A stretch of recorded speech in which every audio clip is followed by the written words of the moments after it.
Hello, and thank you for taking a few minutes to watch our GFN5.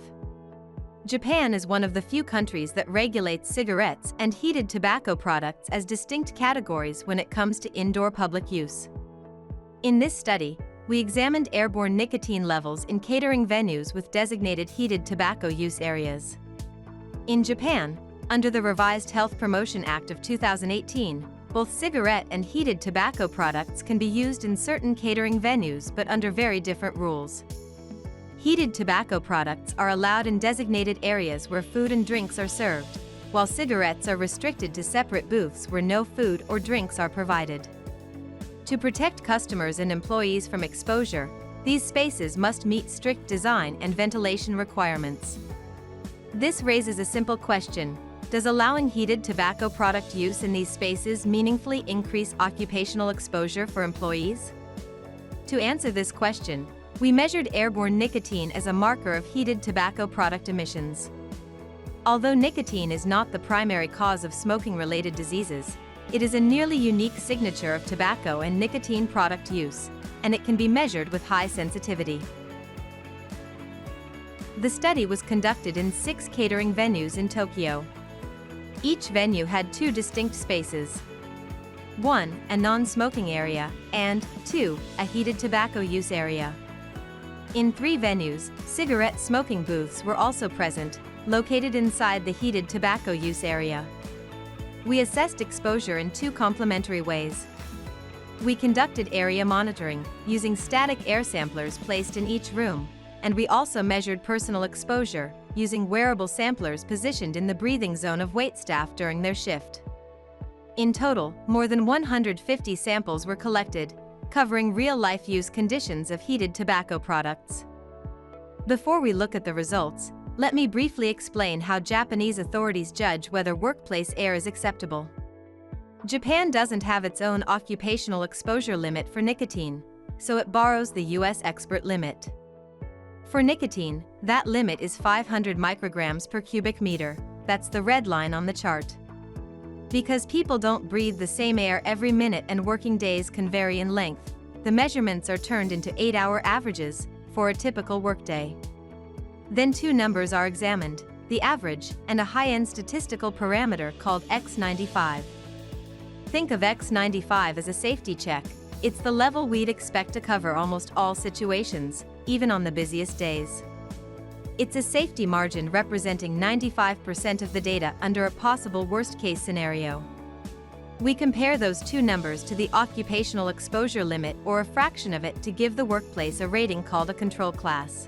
Class 3 is the worst rating. Both the average and X95 are above the limit. Class 2 is in the middle rating. The average is below the limit, but X95 might still exceed it sometimes. Class 1 is the best rating. The safety margin X95 stays below the occupational exposure limit. Within Class 1, the subcategories range from 1C to 1A and represent progressively lower levels of workplace exposure, with 1A indicating the most favorable workplace conditions. Across all 6 venues, airborne nicotine levels in non-smoking areas were very low, generally below the limit of detection. Only 1 venue showed slightly elevated values, most likely due to ventilation backflow from the cigarette smoking booth. In heated tobacco use areas, nicotine levels ranged from 0.24 to 2.16 micrograms per cubic meter, which is well below the 1% of the occupational exposure limit. All measured values were also far below 5 micrograms per cubic meter, the threshold used to define control class 1A, indicating excellent working conditions in the Japanese occupational health framework. Statistical modeling showed the probability of exceeding the 5 microgram threshold in similar real-life conditions was very low, only 0.7%. Let's now look at personal exposure. This is the preferred sampling technique for occupational exposure assessment, because it reflects what employees actually inhale during their workday.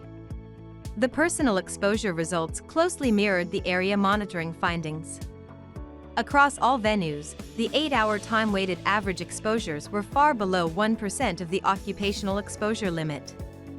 As a result, every venue, regardless of the layout or design, met the classification of Control Class 1A, the most favorable category under Japanese occupational exposure guidelines.